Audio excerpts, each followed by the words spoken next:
Well, welcome everyone. Yeah.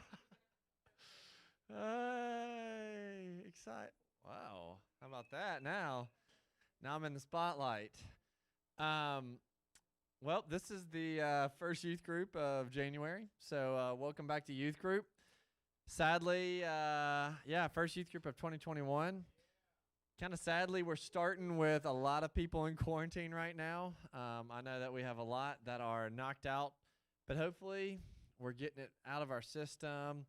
We'll be able to get us vaccinated or whatever, and we'll be able to get back to normal here soon. So anyways, glad that y'all are here. I'm glad to be back, and I'm really excited about what's to come. I know it's pretty easy to just be like, oh man, like 2021 has just kind of started the same as what 2020 ended, and you're kind of hoping everything's going to change as soon as we switch over, but that's not how it necessarily works. And so, but I am excited about what we have on the horizon. I am hopeful for the future.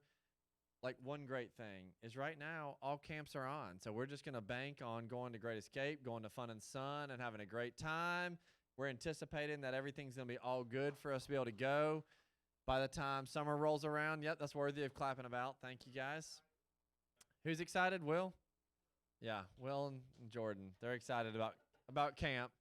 Maybe we can even convince them to be able to like try to go, see if they can get away from work and go to camp with us and have a great time.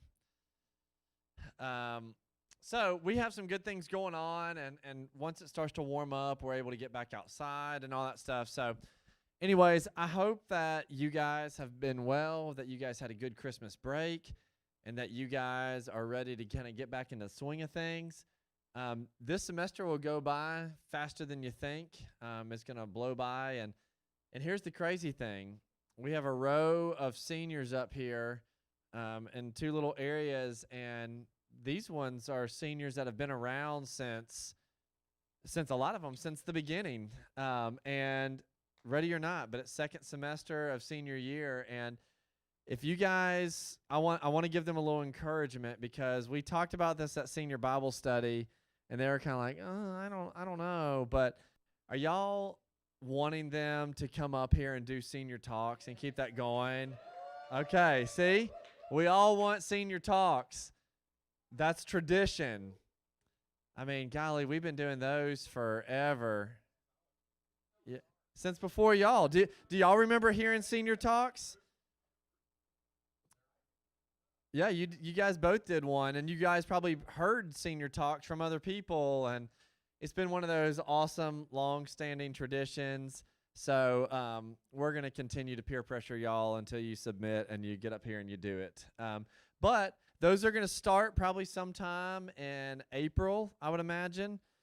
April, May kind of time, maybe even into February. But we're going to keep digging into some of the parables for a little bit. We're going to be studying those a little bit longer, and then we're going to kind of take those on into senior talks.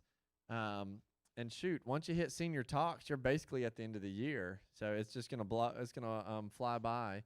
So that's exciting. We got a lot of good things coming up. And yeah, I guess that's basically it.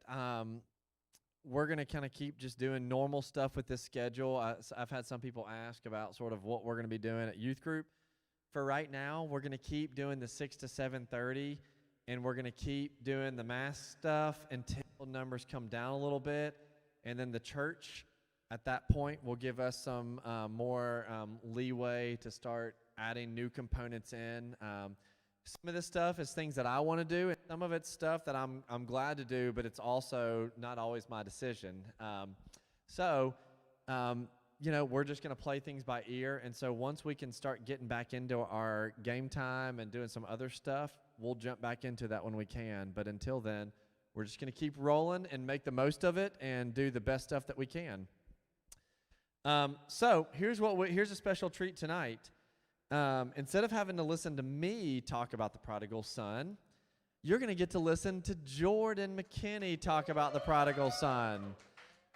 And here's so much, like Jordan was talking to me about, doing a lesson and getting the chance to teach. I was like, yeah, that'd be great. You should do it. We met together a few times. And then I really threw a curveball at him. I was like, you know what?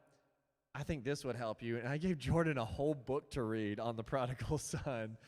And that dude read a book. So he's like an expert on this. But anyways, he's really worked hard on it, and I think it's going to be really great. I'm really excited for him to be up here, and I'm hoping some other leaders may get up here and do some sharing as well. But anyways, this week to kick things off, we're going to let Jordan teach. And so if I were you guys, I would just tune in. I would listen. If you got something to take some notes with, take some good notes. And then we're going to go to small groups and have a chance to talk about it, because you're going to find out that the prodigal son story is a story that you can talk about and you can learn a lot in one lesson, but we could also spend 8 weeks on it. So hopefully as you go to small groups, you'll have some more stuff to continue to talk about. But it's a great lesson, and I'll kind of start us and get our minds in the right place with a little prayer, and then I'll hand over the mic to Jordan. God, thank you for another year. Thank you that we can, even with all the stuff still going on, we can still come together and we can gather and we can study your word and we can be together as a body. And God, let us not take that for granted. There's a lot of people, even without COVID, they can't get together and they can't study together like we are. So God, help us to be thankful with the opportunities we do have. Help us to be joyful even when the situation's not always great. And God, I pray that you would clear our minds and that you would help us to hear from this story and that you would speak through Jordan. We ask all these things in your name. Amen. All right, brother. What's up, everybody? So Ryan asked me to do a lesson over the prodigal son, and so just one of the parables kind of that we've been talking about, and y'all got to bear with me. This is my first time actually teaching something. The last time I was up here, I was really just kind of sharing my story, so it was a little bit easier, but and I'm not the greatest reader. When you read stuff in class, I did not like doing it. I like talking, but not like reading. And so anyways, the prodigal son, if I had to explain it just straight up, it's a story of there's three different people you kind of want to pay attention to. And it's in Luke 15, 1 through 2, or that's what I'm going to read it from, is Luke 15, 1 through 2, and then 11 through 32. And so, do any of y'all know, I think she's at the high school now, Miss Meyer, or Miss, yeah, y'all know who I'm talking about. She was my 8th grade teacher. She hated me. But it was fun. We had a good time in there, and, she didn't like me that much, but she taught us the thing about the 5 W's, the who, what, when, where, and why, and I don't know why, but it's just super easy for me to explain things in that kind of format, I guess. I don't know. And so that's kind of what I'm going to try and do, because when Ryan told me he wanted me to teach a lesson, because I did say I would do it. I don't know if I asked to do it, but I was I would definitely teach something if you want me to. And so I'm kind of just doing it. I tried to do it what would Ryan say, but then I was it's kind of trying to hear from me, I guess. And so this is kind of where my mind went, and how I'm going to do it is I'm just going to kind of go through it and kind of just try to picture where you're at or what was going on at the time. And so in this, to start it off, where was this at? Where was Jesus at whenever this happened? It was he had a 3.5-year ministry, once he fully started get going at 30 years old. And who he was talking to in verses 1 and 2, it says, "Now the tax collectors and sinners were all drawing near to him, and the Pharisees and the scribes grumbled, saying, 'This man receives sinners and eats with them.'" So there's kind of two spectrums right here. There's the people who are the known sinners, everybody's who are these people? What are you doing here? And the people who were saying that were the religious leaders, the Pharisees and the scribes that they're talking about. The people you goody two shoes type people, but then they brag about being the goody two shoes. And this is happening in the middle of Jesus' ministry, or kind of towards the end. It's right before he goes into Jerusalem to be crucified. And so he says that, and then he goes on to tell a parable of the lost sheep and the lost coin to this crowd. And then he goes on, and this is where the prodigal son story happens. And it's also, if it's not the prodigal son, they also call it the lost son, but I'll get into that. And so it says, in verse 12, he says, "And he said, there was a man who had 2 sons, and the younger of them said to his father, 'Father, give me the share of property that is coming to me.'" So I'm going to just kind of stop right there. like, I don't know if when I started reading this, I have no idea what it meant, but like Ryan said, he gave me a book, and it kind of opened my eyes to a lot of stuff that I had never really paid attention to. And so, like, what does it mean when he asks, like, his dad to give him a share of his property that is coming to him? And it's like, what I realized, it's like the most disrespectful thing in the world. Like, no matter what country you're from or, like, what culture you're in, like, just imagine, like, asking for your inheritance while your parents are still alive. Like, it's kind of messed up. Like, it's basically wishing that they were dead so that you could have their things. And so, like, I could not imagine, like, asking my dad or, like, being the dad, like, that was, like, being asked that. I'd probably laugh and, like, just be like, okay, you're kidding. Like, go back. Like, go to your room.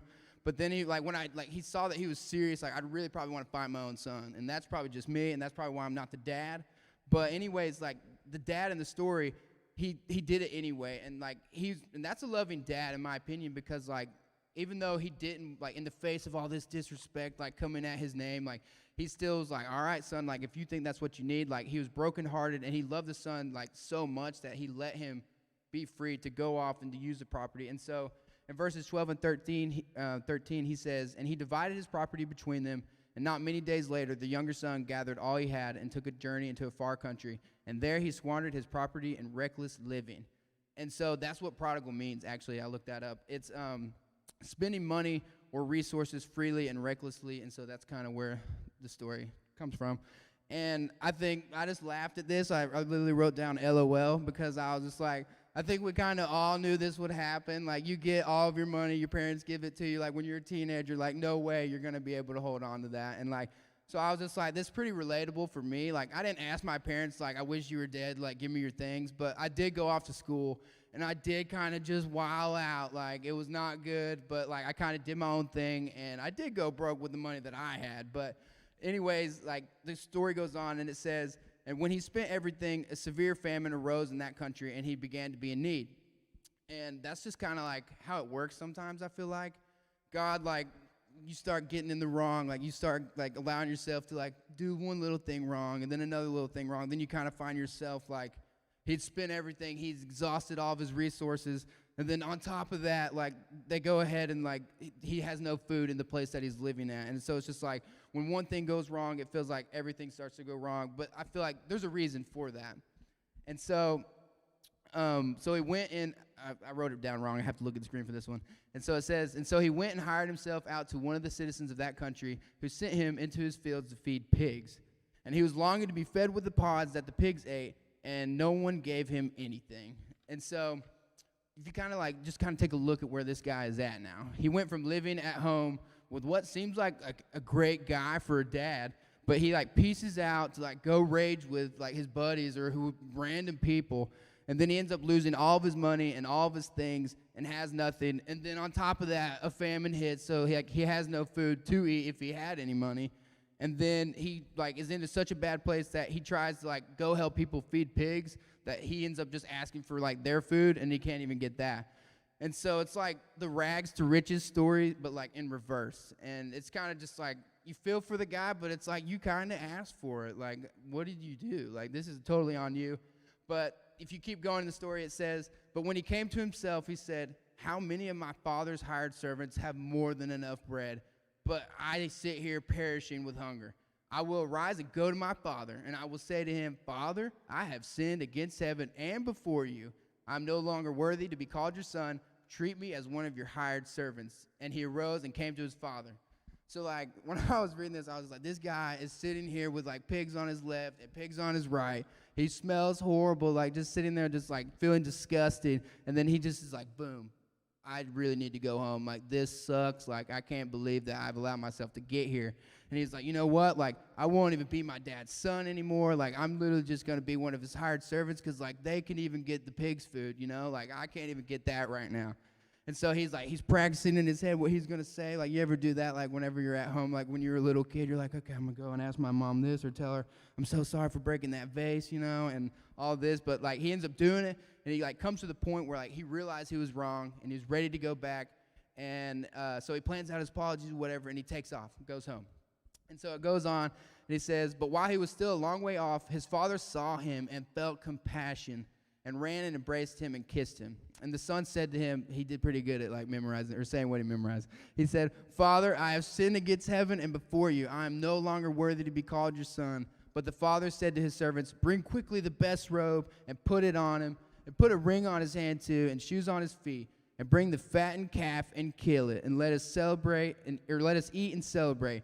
For this my son was dead and is alive again. He was lost and is found." And they began to celebrate. And I literally wrote down, like, "Let's go!" Like, you know, like, this is lit. Like, can you imagine, like, this dad is, like, up on his porch, has been on his porch ever since this guy left, his son has left, like, thinking, like, "Oh, my son's probably dead, but, like, I'm going to keep waiting on him," you know? And so it's like this dad, like, you could say that he was a loving dad before, but, like, when he gave in, like, because he gave all that stuff and, like, the face of all that disrespect at the beginning, but, like, now you know, like, this dad is a loving and a gracious father because, like, he didn't even wait for him to get home. It says that, like, even while he was still a long way off, his father saw him and felt compassion. And he took off, like, running after him. Like, he couldn't even wait for him to get home. He's like, "I'm about to go get him." And so that's just, like, an idea of, like, kind of how God is to us if you kind of think about it. Like, he doesn't wait for us to, like, make it all the way to this point of our life before he comes and, like, reaches out to us. Like, he is there for us from the beginning and, like, waiting as soon as we're there, like, turning around. And then, like, on top of that, like, he gets the best robe, which is usually the father's robe. So it's like he gives him his robe. And then also he got the ring, which, like, back then I looked this up. It's like a symbol for family. So it's like you're back in the family. And then on top of that, like, he got a new pair of shoes. Like, come on, like, everybody loves a new pair of shoes. And if it couldn't get any better, like, they killed the fattened calf, and, like, I have no idea, like, what that meant until I started reading about this. But, like, you know that song, like, "We'll kill the fatted calf tonight, so stick around." All right, they know what's up. But anyways, that's what it's talking about. It's like a big deal. Like, when you kill the fattened calf, like, you're really about to throw down. Like, usually it means, like, it's for a wedding or some, like, huge celebration. And so, like, the dad was like, "Go get it. Like, he's back. Let's get it." And so, like, they were just talking, like, and so everything is great, you know? Like, they're about to party. The son is gone who was lost. Like, he is now found. Like, this is amazing. He's back in the family. Like, he's got new shoes. Like, everything is awesome. But, like, then comes in the elder son. And it goes on to say, like, "Now his older son was in the field, and as he came and drew near the house, he heard music and dancing. And he called one of the servants, and he asked what these things meant. And he said to him, 'Your brother has come, and your father has killed the fattened calf, because he has received him back safe and sound.' But he was angry, and he refused to go in." Oh my gosh. And I'm like, it's me, like, I'm just sitting there like, are you kidding me? Like, you're angry right now? Like, imagine, like, I just think about my sister, this only sibling I have. I'm like, if I thought Chandler was dead and, like, I didn't know where she was at, like, I would be so happy to see her. But this guy is like, he's just, like, super mad. He's like, "Are you kidding me? They're celebrating right now?" And so, like, I think of, like, the only reason, I tried to, like, start reasoning, like, why in the world, how could he be mad right now, you know? So, like, I'm imagining, like, this guy has been out, like, doing his daily duties, his chores that he's got to do. And it's just like any other normal day, and, like, he's just coming back, like, I'm imagining, like, super dirty. And then, like, he's just, like, starts hearing this music. He's like, what in the world is going on? And so then he asks, and, like, the guy spills the beans of the good news, and, like, and the older brother gets, like, super heated. And, like, I wrote down, like, kind of reminds me of Scar off The Lion King. Like, not the exact same, but kind of. Like, he couldn't be happy for Simba or anybody in his family because he wasn't getting his. And so, like, it goes on to say, like, so his father came out and entreated him. Oh, my gosh, this dad is, like, legit. But he answered his father. He's like, "Look, these many years I have served you, and I have never disobeyed your command. Yet you never gave me a young goat that I might celebrate with my friends. But when this son of yours came who has devoured your property with prostitutes, you killed the fattened calf for him." So you kind of get an idea what that younger son was doing over there. Not good things. But, like, also, like, this older brother has, like, been eyeing this fattened calf for a while. Like, this is the first thing he'd be like, "You killed the fattened calf? Like, are you kidding me? I've been feeding that calf every day for a party, for me." But, like, they ended up, he's just super upset. And, like, he was just like, "If you just give me, like, a small goat, like, we would have been straight. But, like, you killed a fattened calf for this guy." And so, like, if you, like, I hated on this older brother or whatever. And, like, because, like, I don't know, you just kind of get mad at him for being so hateful. But then at the same time, like, in his mind, he's like, "Yo, I have seriously never left home, and I've always served you, and I've done my chores, and I've supported the family, but you've never even recognized me for it." And, like, he goes and then he's like, but he goes and like he talking about his older or his younger brother. He's like, he goes and acts a fool, and he's celebrated for it. Like, how, like, please tell me why I should be happy about this right now. And like the dad, of course, like comes and hits him with the truth, just because, like we said, this guy's a good guy. And he says, and he said to him, son, you are always with me, and that all that is mine is yours, and it was fitting to celebrate and be glad. For this your brother was dead and is alive. He was lost and is found. And so, like I said, this is the best dad in the world. Like, come on. Not only did he forgive his younger son immediately, he, like with the love and kindness and compassion for, like, forgiving him for letting him come home, like, he's also caring for this older brother. Is like, he's complaining in the middle of the greatest party that they've had this year, and, like, probably in years, and, like, he's just, like, if I'm this dad, I'm just like, are you kidding me? Like, I'm out here trying to have a good time. My other son is alive. Like, what are you doing? But, like, thankfully, like, I'm not, like, the dad in this story. And, like, it's just cool because, like, with just as much grace, like, and, like, loving kindness, the father, like, met this son where he was at. Like, just as much as he met the younger son where he was at running back home, like, he met this older son where he was at, like, out in the fields, like, frustrated. And so, what I think, like, the son, like, the older son kind of just misses the point because, like, the dad's like, I'm so glad you're here and, like, you've never left, but these things that your brother is receiving right now and that you're so upset about, like, these are things that you've had access to, like, the entire time you've been here with me. Like, I will party and I will be happy because he is home, and, like, and he has these things to, like celebrate too, and, like, you should be here with me in this moment because these are things that you've always had, but, like, I'm not going to be upset because he is home now. And so I guess, like, the final question of this story, like, because that was kind of what happened with the who, what, when, where, why, just in case you weren't wondering. But then the why, like, why is this story important? And kind of like the one sentence sum up, like, it shows who we are and it shows, like, who we hope to be. With, like, the rebellious son, like, the younger son shows a wild, rebellious guy who, like, openly chooses against his father and his family and then returns back home. And, like, this is, like, the so-called, like, the sinners that was up there, the tax collectors and them. And then it's, like, the older son shows a guy, like, who's always doing the right thing, but is missing out, like, on the goodness of, like, who he's doing the right thing for, like, his father and his family. And this is, like, that's, like, the Pharisees and the scribes that I was talking about earlier. And, like, in my life, it's definitely been possible that, like, I've been both of these sons before. Like, while I was at school, I've been the younger son, like, going crazy. And anytime that I choose, like unconditional love, like, or I look for unconditional love in places that isn't, like, God or, like, Jesus in my life, that's whenever I am the younger son. And then, like, with the older son, it's like anytime that, like, I get so caught in the habit of just doing the right thing to make myself look better for other people around me, that's whenever I become, like, the older son. But, like, even with all of that, like, the true takeaway that I felt like from this parable was, like, just the goodness of the Father. Like, trying to move away from positions that we usually are in, like, as the sons, but, like, to be more like the Father. And obviously, like, if you haven't put the two and two, like, together already, like, the Father, like I said earlier, is a representation of God. And, like, he's always extending the open arms to us and his forgiveness and just meeting us where we're at, whether that is, like, in, like a cesspool of sin or just, like, piling up of self-righteousness. And, like, he's understanding and he's compassionate. And he's always ready to receive us back into his family, no matter where we're at. And I think he just wants us to realize, like, even if we are in his family, like, everybody here is, like, showing up to church. Like, I always see all of y'all here every single time. And, like, you guys are here and you're faithful and stuff like that. But, like, don't miss out on, like, what you're here for and, like, what we're really getting out of this. Like, the goodness of being around people who care about not only God, but, like, about each other. Like, it's hard to find this. There's plenty of places out in the world right now where you can't meet together like this to, like, find community that cares for each other. And it's really special. And that's what he's trying to tell the older son is, like, this is something that, like, it may feel like over and over, like doing something over and over again, that it gets mundane and it gets to be like just like a chore, basically, like showing up to church or reading your Bible or even, like, checking in on friends. But, like, there's a verse that I wrote down. It's Galatians 6:9. It says, let us not grow weary of doing good, for in due season we will reap if we do not give up. And that's just kind of what I feel like he was really teaching us too. And, like, I feel like it's a lesson that a lot of us can learn is just don't get worried about, like, how many times do I have to do this right before I see, like, what's really coming to me for this. Like, God bless me already, you know? Like, it's going to happen.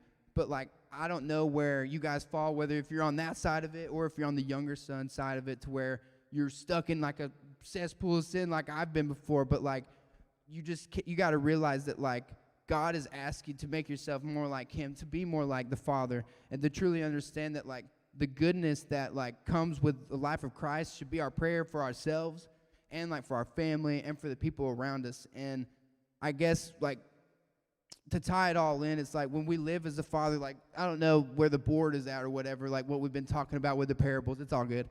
Like it talks about like the kingdom of God like is ... like radical forgiveness, like, and you see that in here. Like you see the radical forgiveness of the Father on both sides of it for the younger son and the older son.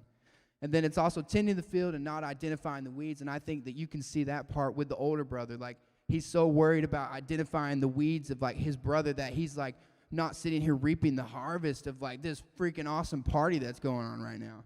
And then also like sharing the good news is like it's simply just like the servant who went out and told like his brother about the fact that like his brother's home. Like, come on, that's good news. Like can't be shared unless you say something.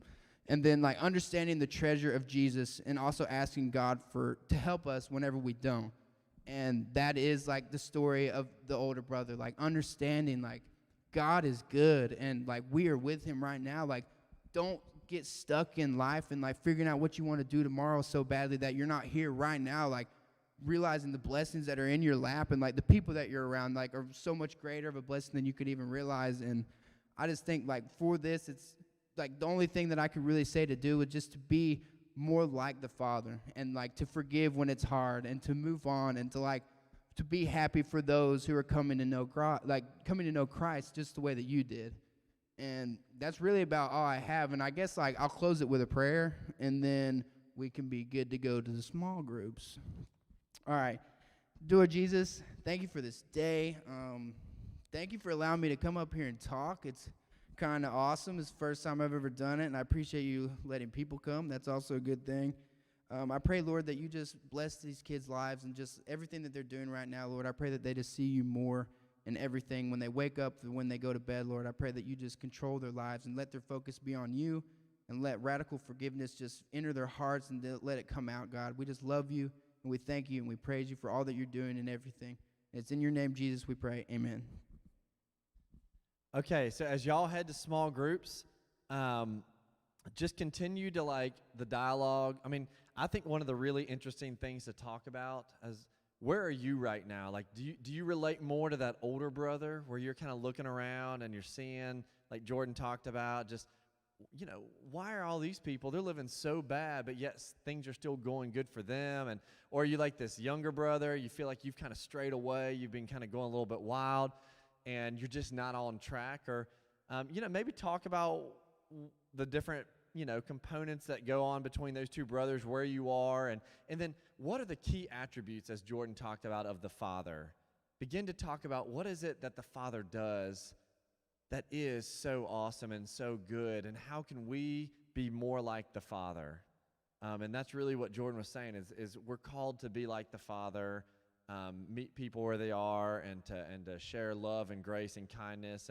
And what does it mean for us to be like the Father, and what does it mean for us to allow the Father, Jesus, to be a part of our lives and to meet us where we are? So in small groups, just break this story down a little bit more. Maybe get it out and read it over one more time as a little group, and then we'll kind of go on from there. So you guys got plenty of time. We're going to mix it up a little bit tonight, just because some of our leaders also couldn't be here. So tonight, just while we talk about a few things, I'm going to keep all the seniors in here. And then we're going to put, I guess, Sarah, okay, let's see here. Elizabeth, you go ahead and take your normal squad. I'll keep all the seniors in here. Jordan and Will, you got your squad. Dana, can you just take all the middle school girls tonight? And Anara, you want to go? No, Nara, you kind of go with Elizabeth. And then Doug, you have your normal group, and that covers everybody, right? Yeah, we're good. Okay, we're golden. All right, y'all go find your groups, and we'll see you next week. Hey, and even though it's MLK, oh, and thank you viewers that are watching online. We had 3 stream it, so cool. Thanks for watching.